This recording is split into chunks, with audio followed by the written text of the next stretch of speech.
Hello मेरे प्यारे student, कैसे हो आप सब। आशा करता हूँ मस्त होंगे, स्वस्थ होंगे और अपनी पढ़ाई को लेकर बहुत ही ज़्यादा सीरियस होंगे। स्टूडेंट, आज के इस वीडियो में हम देखने वाले हैं परावर्तन के नियम। मतलब ये दूसरा लेक्चर है।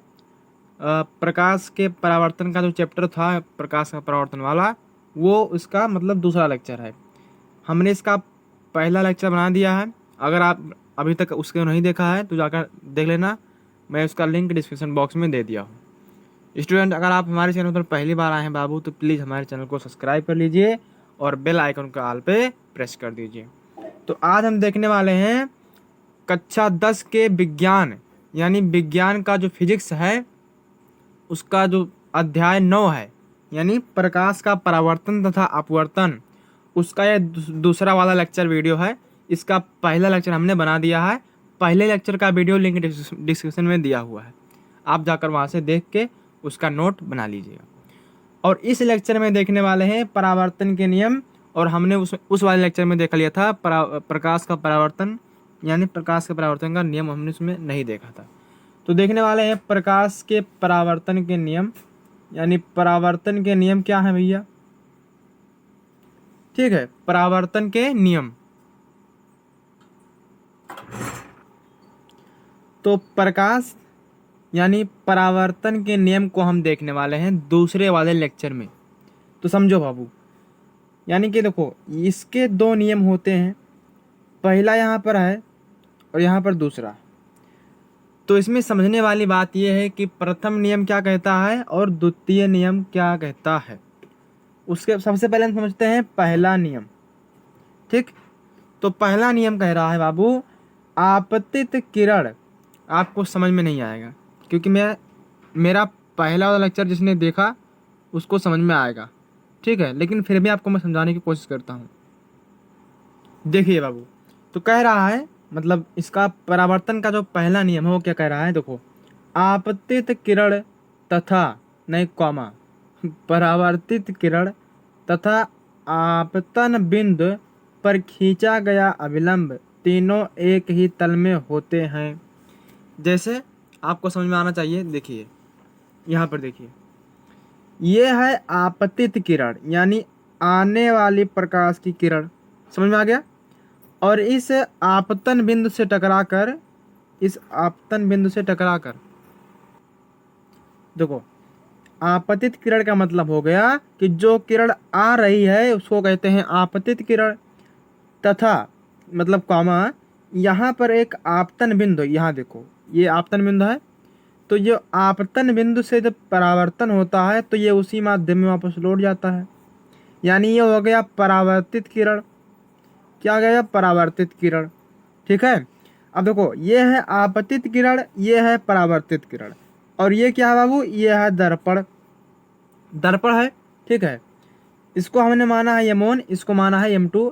अगर आपने मेरा पहला वाला लेक्चर अभी तक नहीं देखा है तो प्लीज़ जाके देख लीजिएगा। ठीक है, देखो तो ये जब आपतित किरण और परावर्तित किरण के बीच में, एकदम बीच में एक अभिलंब खींचा गया है। ठीक है, अभिलंब मान लिया जाता है। ठीक है, अभिलंब मान लिया जाता है। तो ये अभिलंब हो गया। अब अभिलंब के इधर वाले साइड में आई कोण बन रहा है, मतलब आपतन कोण बन रहा है। और अभिलंब के इस वाले साइड में यानी आर, यानी परावर्तन कोण आर बन रहा है। समझ में आया कि नहीं। तो इसमें नियम में क्या कह रहा है उसको देखो बाबू। देखो कह रहा है आपतित किरण यानी आने वाली किरण, कामा परावर्तित किरण यानी इस आपतन बिंदु से टकराकर, यहाँ से टकराकर यही जाने वाली किरण परावर्तित किरण कहलाती है। ठीक है, तो ये हो गया। ठीक, परावर्तित किरण हो गया। तथा आपतन बिंदु पर खींचा गया अभिलंब, खींचा गया अभिलंब, यहाँ देखो यही ना खींचा गया अभिलंब है बाबू, आपतन बिंदु से खींचा गया अभिलंब यही ना है। तो आपतन बिंदु से खींचा गया अभिलंब क्या है, तीनों एक ही तल में होते हैं। देखो भैया, ये प्रकाश की किरण आने वाली है, ये प्रकाश की किरण जाने वाली है, और अभिलंब तीनों एक ही तल में है कि नहीं बताइए।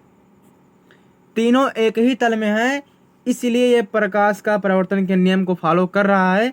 इसलिए क्या है, ये प्रकाश जो कि परावर्तन का पहला नियम हो गया। अब यहाँ पर दूसरा नियम देखो, दूसरा नियम क्या कह रहा है उसको देखो। ध्यान से देखो इस दूसरा नियम है आपतन कोण तथा परावर्तन कोण सदैव बराबर होते हैं।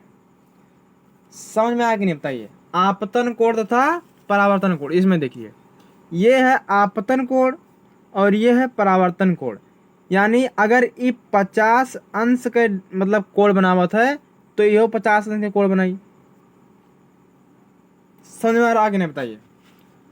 अगर ये 60 अंश का होता तो ये भी 60 अंश का बनाता, यानी कोणवा बराबर है। इन दोनों का कोण क्या है, बराबर है। तो हम लिख सकते हैं कोण आई बराबर है कोण आर के। ऐसा लिख सकते हैं कि नहीं। कोण आई बराबर है कोण आर के। बताइए समझ में आया कि नहीं भाई। समझ में आया कि नहीं। पहला नियम क्या है कि उसमें होता क्या है कि आपतित किरण तथा परावर्तित किरण, देखो आपतित किरण तथा परावर्तित किरण तथा आपतन बिंदु पर खींचा गया विलंब तीनों एक ही तल में होते हैं, इसलिए ये प्रकाश का जो परावर्तन का पहला नियम हो गया। दूसरा नियम कह रहा है आपतन कोण तथा परावर्तन कोण सदैव बराबर होते हैं, मतलब कोण आई बराबर है कोण आर के। ठीक, समझ में आ गया बाबू। अब हम लोग पढ़ने वाले हैं प्रतिबिंब। प्रतिबिंब का मतलब होता है इमेज। इसे इंग्लिश में क्या कहते हैं बाबू, इंग्लिश में इमेज ना कहते हैं प्रतिबिंब को। ठीक, समझो भैया, समझ लीजिए प्रतिबिंब का हो भैया। प्रतिबिंब का समझा जा पहले। प्रतिबिंब को इंग्लिश में कहते हैं इमेज। ठीक भैया, देखो प्रतिबिंब का मतलब होता क्या है उसको ध्यान से समझो पहले। दर्पण के परावर्तक तल से परावर्तन के पश्चात प्रकाश किरण जिस बिंदु पर मिलती है या मिलती हुई प्रतीत होती है तो उसे वस्तु का प्रतिबिंब कहते हैं। समझ में आया कि नहीं बताइए। नहीं समझ में आया, अभी समझाता हूँ बाबू। देखिए भैया, प्रतिबिंब का मतलब होता क्या है। जैसे मान लीजिए हम यहाँ पर ले लेते हैं दर्पण। एक ले लेते हैं दर्पण। क्या ले लिया भैया, दर्पण। ये कैसा दर्पण है भैया, समतल दर्पण है। कैसा दर्पण है, समतल दर्पण है। ध्यान से देखो, समतल दर्पण। ठीक, ये हो गया समतल दर्पण। अब समतल दर्पण ये हो गया। अब यहाँ पर देखो पीछे क्या हमने कर दिया, पीछे कर दिया कलाई यानी लेप कर दिया। अब यहाँ पर एक आदमी को खड़ा देते हैं, एक आदमी को क्या करते हैं, खड़ा कर देते हैं। ठीक है भैया, एक आदमी को यहाँ पर हमने खड़ा कर दिया। तो ध्यान समझो, ये एक हमने आदमी खड़ा दिया और एक यहाँ पर दर्पण लगा दिया। अब जब ये व्यक्ति इस दर्पण में देखेगा, जैसे मान लीजिए इस दर्पण में देखा, ऐसे ऐसे प्रकाश गया दर्पण में। ठीक है भैया, ऐसे प्रकाश गया दर्पण में। ठीक, ये आदमी इस दर्पण में देख रहा है। तो प्रतिबिंब कैसे बनता है, प्रतिबिंब बताए कैसे बनता है। ये जो प्रकाश की किरण गई है ये हो जाता है परावर्तित। क्या हो जाता है, ये हो जाता है परावर्तित, यानी कि ये परावर्तित प्रकाश की किरण है। कैसी किरण है भैया, परावर्तित प्रकाश की किरण। ठीक, ये है परावर्तित प्रकाश की किरण। और इसी के जस्ट डॉट डॉट आपको नीचे से पीछे से मिला देना है इस तरह से। तो यहाँ पर जब डॉट डॉट करके यहाँ पर जब कटेगा तो यहाँ पर क्या बनेगा, प्रतिबिंब बनेगा। क्या बनेगा, प्रतिबिंब बनेगा। ठीक, समझ में आया कि नहीं बताइए। सबसे पहले हमने यहाँ पर एक दर्पण लिया और यहाँ पर हमने एक आदमी को खड़ा कर दिया। अब जब ये आदमी इस दर्पण में देख रहा है तो प्रतिबिंब पता है कैसे बना। प्रतिबिंब जब बना, देखो यहाँ से प्रकाश की किरण गई तो यहाँ पर परावर्तन हुआ। परावर्तन के पश्चात हमने इसके सीधी रेखा में डॉट डॉट करके यहाँ पर रेखा खींचा, तो जहाँ पर ये रेखा कट रही है वहीं पर ये प्रतिबिंब बन रहा है। तो प्रतिबिंब का सीधा मतलब होता है कि जब हम दर्पण में देखते हैं तो उसके पीछे, यानी कि उसके दर्पण के पीछे क्या होता है, डॉट डॉट करके एक रेखा आती है और उसी रेखा को कटने की क्रिया को क्या कहते हैं, प्रतिबिंब कहते हैं। यानी क्या यहाँ पर है, देखो यहाँ पर परिभाषा देखो, दर्पण के परावर्तक तल से परावर्तन, यहाँ देखो परावर्तन भवा कि नहीं बाबू, परावर्तन भवा, परावर्तन के पश्चात प्रकाश किरण जिस बिंदु पर मिलती है या मिलती हुई प्रतीत होती हैं तो उसको क्या कहते हैं, प्रतिबिंब कहते हैं। आगे समझो। अब देखो प्रतिबिंब, प्रतिबिंब के प्रकार समझते हैं भैया। देखिए यहाँ पर देखिए प्रतिबिंब के प्रकार, प्रतिबिंब के प्रकार क्या भैया, प्रतिबिंब के प्रकार। तो प्रतिबिंब दो प्रकार के होते हैं। पहला प्रतिबिंब यहाँ पर देखो भैया, पहला है क्या, वास्तविक प्रतिबिंब। वास्तविक प्रतिबिंब को इंग्लिश में कहते हैं रियल इमेज। क्या कहते हैं भैया, रियल इमेज कहते हैं। अब इसको बड़ा ध्यान से समझिएगा, ठीक है। देखो यदि दर्पण के परावर्तक तल से परावर्तन के पश्चात प्रकाश किरणें वास्तव में किसी बिंदु पर मिलती हैं तो उसे हम कहते हैं वास्तविक प्रतिबिंब। क्या कहते हैं भैया, वास्तविक प्रतिबिंब कहते हैं। क्या कहा जाता है भाऊ, वास्तविक प्रतिबिंब कहा जाता है। अब समझ में ना आवा, जैसे यहाँ पर देखो ध्यान से, वास्तविक प्रतिबिंब का मतलब होता है, देखो यहाँ पर ध्यान से देखना, यहाँ पर एक आदमी यहाँ खड़ा है, ठीक, एक आदमी यहाँ खड़ा है और एक आदमी यहाँ खड़ा है,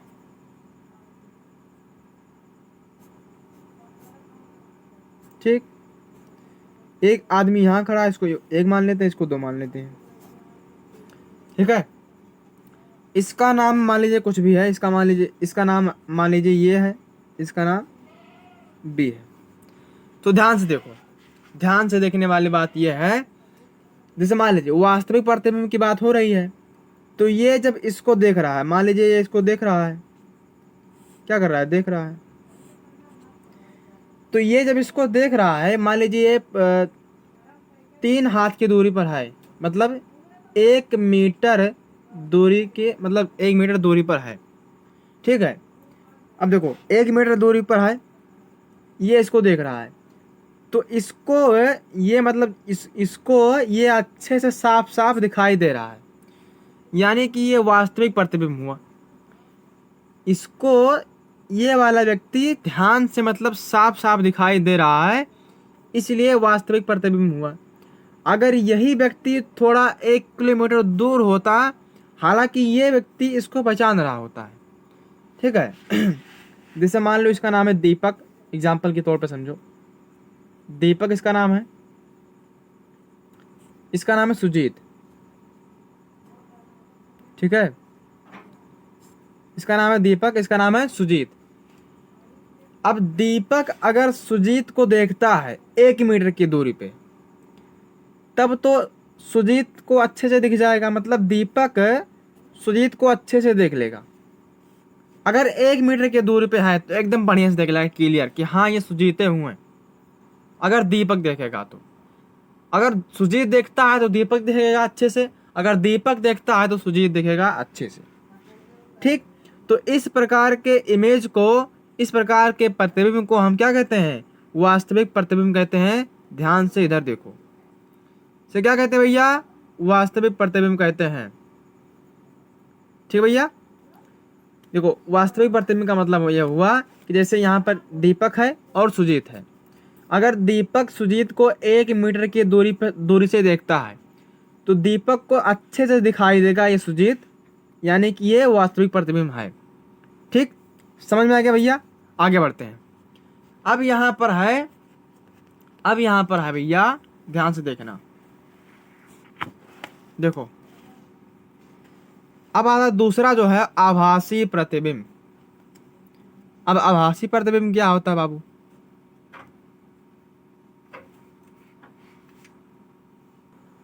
अब समझो आभासी प्रतिबिंब क्या होता है। आभासी प्रतिबिंब यानी कि इसको इंग्लिश में कहते हैं क्या, पता है इसको क्या कहते हैं इंग्लिश में? विर्चुअल इमेज।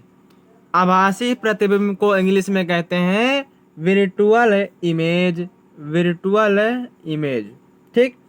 अब देखो इसका परिभाषा देखो कैसे होता है। इसका परिभाषा है, यदि दर्पण के परावर्तक तल से परावर्तन के पश्चात प्रकाश की किरणें किसी बिंदु पर मिलती हुई प्रतीत होती हैं, यानी कि मिलती हुई प्रतीत होती हैं, तो उसको हम कहते हैं आभासी प्रतिबिंब।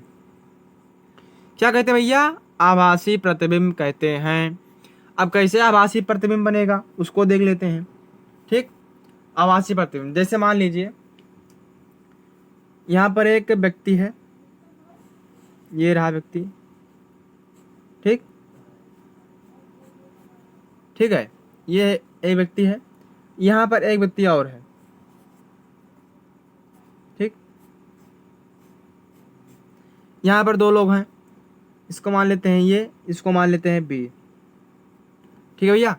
ध्यान से समझिएगा, समझ में आ जाएगा, बिल्कुल छोटा सा टॉपिक है। मान लीजिए इसका नाम है दीपक, इसका नाम है क्या? दीपक। और इसका नाम है सुजीत। इसका क्या नाम है? इसका नाम है सुजीत। अब देखो ध्यान से, दीपक है, ये दीपक है और ये सुजीत है, ठीक। अब हमको क्या करना है? आभासी प्रतिबिंब जानना है। तो आभासी प्रतिबिंब कैसे पता चलेगा? मान लीजिए इसको जो लंबाई है, यहाँ से लेकर यहाँ तक की जो लंबाई है उसको मान लेते हैं 1 किलोमीटर। 1 किलोमीटर दूरिया जो है वो 1 किलोमीटर है। तो बताइए, दीपक सुजीत मान लीजिए पहले के एक दोस्त थे, हालांकि इन दोनों को अच्छे से पहचान है कि ये सुजीत है, ये दीपक है, ठीक। अब ये मान लीजिए सुजीत दीपक से 1 किलोमीटर दूर खड़ा है। अब ये दीपक अगर सुजीत को देखता है 1 किलोमीटर दूर, तब क्या मैं दीपक को सुजीत दिखाई देगा बराबर? मतलब वो बराबर दिखाई नहीं देगा, मतलब आभास कर रहा होगा दीपक कि वो सुजीत है या नहीं, मतलब आभास करेगा। मतलब ये वास्तविक प्रतिबिंब ना होकर कैसा प्रतिबिंब बनेगा भैया? आभासी प्रतिबिंब बनेगा, क्योंकि ये 1 किलोमीटर दूरी पर सुजीत खड़ा है और दीपक 1 किलोमीटर की दूरी से सुजीत को देख रहा है। यानी कि जो दीपक है बाबू, हमार दीपक है, वो सुजीत का देखत है। तो सुजीत बाबू खड़ा है 1 किलोमीटर दूर, सुजीत खड़ा है 1 किलोमीटर दूर और दीपक देखत है। हालांकि दीपक सुजीत को पहले से जानता था अच्छे से, लेकिन उसको पता नहीं था कि वो सुजीत है या फिर कोई और है। सिर्फ उसको आभास हो रहा था कि वो सुजीत है। वास्तव में था सुजीत, लेकिन इसको आभास, वो कन्फर्म नहीं था, क्योंकि आभासी प्रतिबिंब बन रहा था। वास्तव में जो प्रकाश की किरणें थी वो बिंदु पर मिलती हुई प्रतीत हो रही थी, इसीलिए आभासी प्रतिबिंब हुआ। बताइए समझ में आया कि नहीं? समझ में आया कि नहीं बताइए? दीपक बाबू सुजीत का देखिन, अब सुजीत खड़ा है 1 किलोमीटर दूर है, तो बताइए आभासी प्रतिबिंब होगा या फिर वास्तविक प्रतिबिंब? अगर 1 मीटर की दूरी पर होते तो दीपक सुजीत को अच्छे से देख लेते, तब वो वास्तविक प्रतिबिंब बनता। यानी कि प्रकाश की किरणें किसी बिंदु पर काट रही थी, यानी वास्तव में उस बिंदु पर मिल रही थी, तो वो वास्तविक प्रतिबिंब हो जाता है। परंतु आभासी प्रतिबिंब का मतलब हो जाता है कि जैसे दीपक सुजीत को देखते हैं, तो दीपक सुजीत खड़े हैं 1 किलोमीटर दूर खड़े हैं, तब दीपक को दिख तो रहा है कि वो सुजीत है, लेकिन उनको कन्फर्म नहीं है कि वो सुजीत है वास्तव में। मतलब उनको आभास हो रहा है, दीपक को आभास हो रहा है, इसलिए कैसा प्रतिबिंब है? आभासी प्रतिबिंब है। बताइए समझ में आया कि नहीं? समझ में आया कि नहीं बाबू बताइए? बढ़ते हैं नेक्स्ट टॉपिक। नेक्स्ट टॉपिक क्या, उसको देखो गड़ाक से। अब भैया मेन टॉपिक आ गया दर्पण। दर्पण क्या है जी भैया? दर्पण है मिरर। दर्पण को इंग्लिश में कहते हैं मिरर। अब दर्पण हुए का, दर्पण एक चिकना यानी यदि किसी चिकने पारदर्शी तल पर अर्थात तल के एक पृष्ठ पर कलई कर दिया जाए अथवा लाल ऑक्साइड का लेप कर दें और दूसरे पृष्ठ को परावर्तक पृष्ठ बना दिया जाए तो जो बना निकाय है उसको हम दर्पण कहते हैं। और दर्पण को इंग्लिश में कहते हैं क्या? मिरर। यानी कोई ऐसा पारदर्शी तल पर अर्थात तल के एक पृष्ठ पर क्या कर दिया जाए? कलई कर दिया जाए यानी लाल ऑक्साइड का लेप कर दिया जाए तो जो दूसरे पृष्ठ का परावर्तक पृष्ठ है उस प्रकार के बने निकाय को क्या कहते हैं? दर्पण कहते हैं।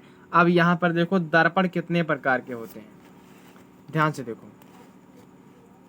दर्पण कितने प्रकार के होते हैं भैया? दर्पण होते हैं 2 प्रकार के। दर्पण कितने प्रकार के होते हैं बाबू? तो दर्पण होते हैं 2 प्रकार के। पहला होता है समतल दर्पण यानी प्लेन मिरर। दूसरा होता है गोलीय दर्पण यानी स्फेरिकल मिरर। ठीक, समतल दर्पण यानी प्लेन मिरर, गोलीय दर्पण यानी स्फेरिकल मिरर। इंग्लिश बतावत चली था ताकि दिक्कत ना हो। ठीक है, तो समझो भैया समतल दर्पण क्या होता है और गोलीय दर्पण क्या होता है। समतल दर्पण मतलब क्या होता है? देखो समतल दर्पण यानी ऐसे दर्पण जिनका परावर्तक पृष्ठ समतल होता है। ठीक, ऐसे पृष्ठ यहां पर लिख देते हैं, ऐसे पृष्ठ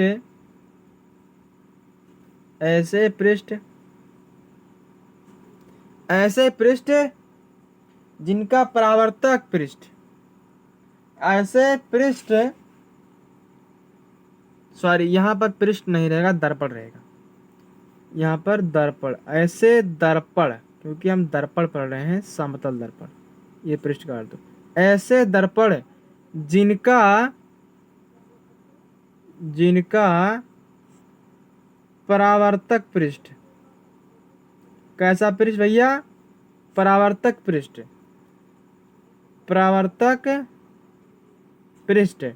ऐसे दर्पण जिनका परावर्तक पृष्ठ समतल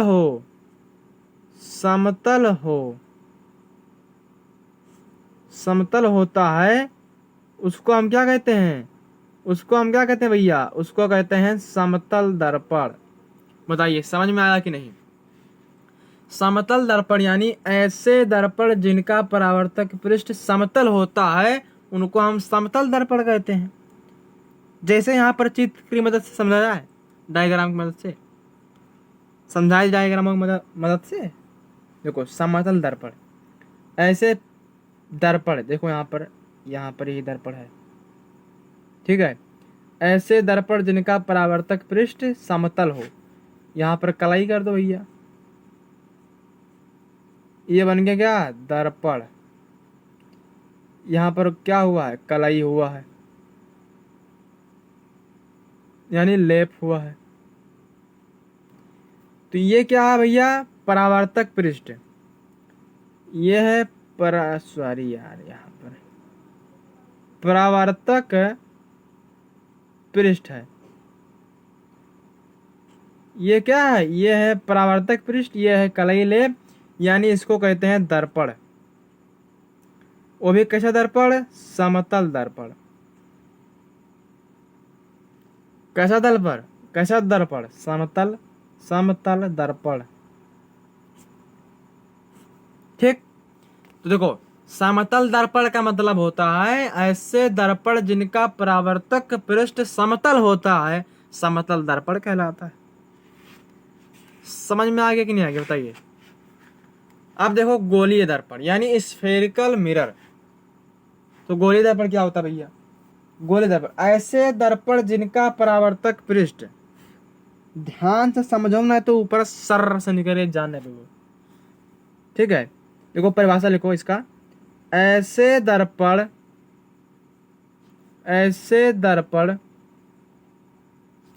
जिनका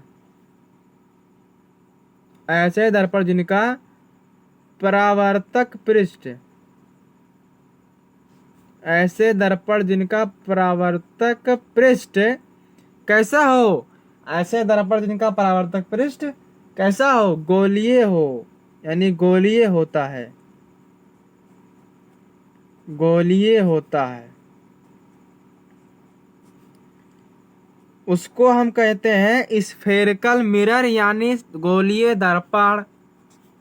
ठीक है भैया, ऐसे दर्पण जिनका परावर्तक पृष्ठ गोलीय होता है गोलीय दर्पण कहलाता है। ऐसे दर्पण जिनका परावर्तक पृष्ठ समतल होता है समतल दर्पण कहलाता है। इतनी छोटी छोटी सी बात है। अब गोलीय दर्पण कैसे होता है उसको देख लो। ठीक है, परावर्तक पृष्ठ पृष्ठ कैसा होता है, गोलीय, यानी ये हो गया भैया गोलीय। कैसा हो गया भैया, गोलीय। तो ये कैसा हो गया, ये है इसका परावर्तक पृष्ठ। इसके बीचों बीच में मतलब इसके किनारे किनारे पे कर देते हैं कलई। तो ये है भैया परावर्तक पृष्ठ। कैसा पृष्ठ है, परावर्तक पृष्ठ।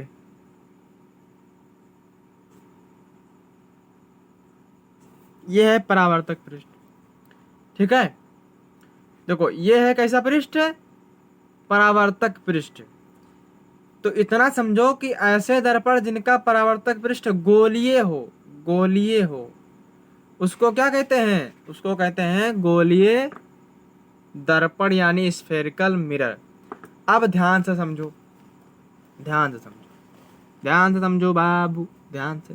कक्षा 10 वाले, कक्षा 10 वाले देखो, अब यहाँ पर आ गया कि गोलीय दर्पण कितने प्रकार के होते हैं।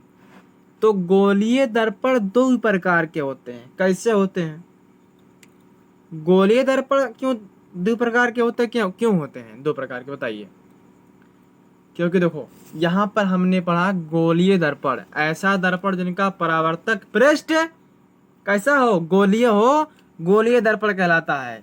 लेकिन जैसे ही हमने इसको काट दिया, इसे इसको हमने क्या कर दिया, काट दिया, तो यहाँ पर एक निकला भैया, एक यहाँ पर निकला। ठीक है, एक यहाँ इधर निकला और एक इधर निकला, यानी गोलीय दर्पण में दो और दर्पण दर्पण निकले, जिसको कहते हैं उत्तल दर्पण और अवतल दर्पण। ठीक है, क्या कहते हैं भैया, ध्यान समझो। तो यहां पर देखो, जिसका पृष्ठ यानी जिसका परावर्तक पृष्ठ उभरा हुआ हो, ठीक है, उसको कहते हैं उत्तल दर्पण। यानी ये वाला जो है ये क्या है, उत्तल दर्पण है। ये है उत्तल दर्पण, ये वाला दर्पण है। और ये वाला है अवतल दर्पण, यानी ये वाला है। तो गोलीय दर्पण दो प्रकार कैसे हुए, गोलीय दर्पण का दो प्रकार किस तरह से हुआ, समझ में आया। हमने क्या किया कि गोलीय दर्पण को दो भागों में काट दिया। तो एक निकला उत्तल दर्पण और एक निकला अवतल दर्पण। अब अवतल दर्पण क्या होता है, उत्तल दर्पण क्या होता है, उसको समझ लेते हैं बिल्कुल बेसिक से, आसानी से। तो ध्यान से समझो भैया।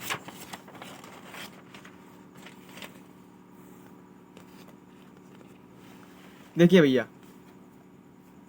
देखो बाबू, कक्षा 10 के लोग, कक्षा 10 के स्टूडेंट, देखो यहां पर आ गया है अवतल दर्पण, यानी कि कॉन्वेक्स मिरर। कैसा दर्पण भैया, अवतल दर्पण, इसको इंग्लिश में कहते हैं कॉन्वेक्स मिरर। अब इसका परिभाषा देखो, यदि किसी गोलीय दर्पण का परावर्तक पृष्ठ दबा हुआ हो तो उसे कहते हैं अवतल दर्पण। क्या कहा जाता है बाबू, अवतल दर्पण कहा जाता है। यानी यदि किसी गोलीय दर्पण का परावर्तक जहां से प्रकाश का परावर्तन होता है उसको कहते हैं क्या, यानी पृष्ठ दबा हुआ हो तो उसको कहते हैं अवतल दर्पण। अब चित्र की मदद से समझोगे तब समझ में आएगा।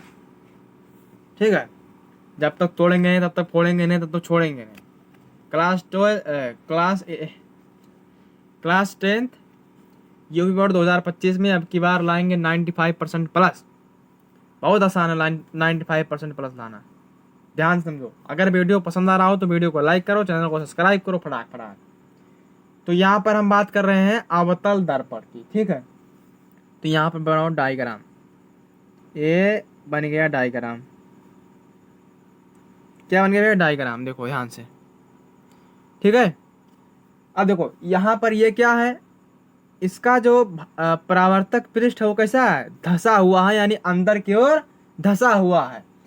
इसलिए कौन सा दर्पण है भैया, अवतल दर्पण है। यहाँ पर कर दो कलाई, यानी कि क्या कर दो, यहाँ पर क्या कर, कलाई बना दो, इसको इसे लेप कर दो। कलाई का मतलब होता है लेप करना, और ठीक, तो यहाँ पर लेप कर दिया। तो देखो इसका जो परावर्तक पृष्ठ वो धसा हुआ है, कैसा है भैया, धसा है।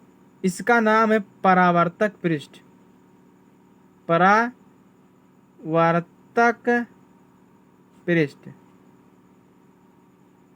दिख रहा है बाबू। इसका नाम क्या है भैया, परावर्तक पृष्ठ है। अब जैसे मान लो, ठीक है, इसका नाम है परावर्तक पृष्ठ या परावर्तक तल, या कहो परावर्तक पृष्ठ, चाहे कहो परावर्तक तल। देखो जैसे मान लो यहाँ पर प्रकाश की किरण आई लाल लाल, देखो यहाँ पर ध्यान से देखो, ये प्रकाश की किरण आई, ठीक है बाबू, ये प्रकाश की किरण आई और यहाँ से परावर्तन होकर उसी माध्यम में वापस लौट गई। ये प्रकाश की किरण आई और यहाँ से परावर्तन, यानी परावर्तक तल से परावर्तित होकर उसी माध्यम में वापस लौट गई, और बीच में हमने मान लिया अभिलंब, ठीक। तो ये प्रकाश की किरण यानी आपतित किरण है, यहाँ से आपतित किरण यानी परावर्तन होकर उसी माध्यम में वापस लौट जाती है। ये नहीं है आपतित किरण है, ये परावर्तित किरण है, और इसके बीचों बीच में हमने क्या मान लिया, अभिलंब।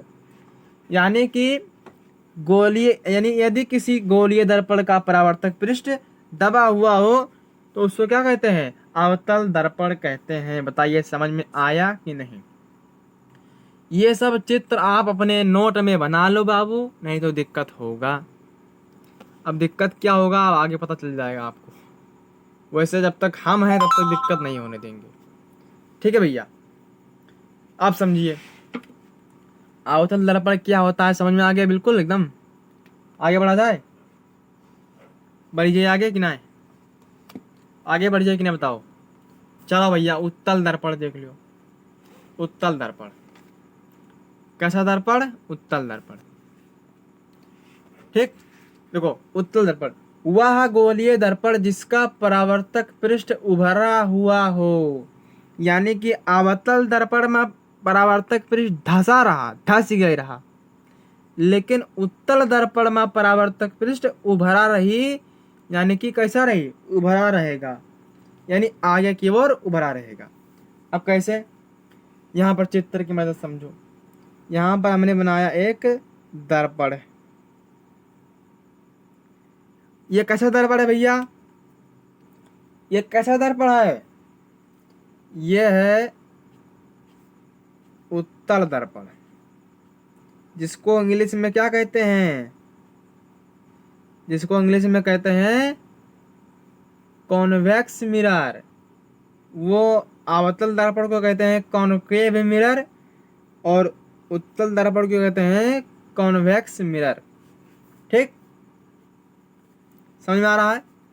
देखो ये बनाया हमने उत्तल दर्पण, बन गया उत्तल दर्पण। अब उत्तल दर्पण ये क्या है, इसका नाम, इसका नाम है कलई है। यहाँ पर जानो कलई किया गया है, ठीक, कलई किया है।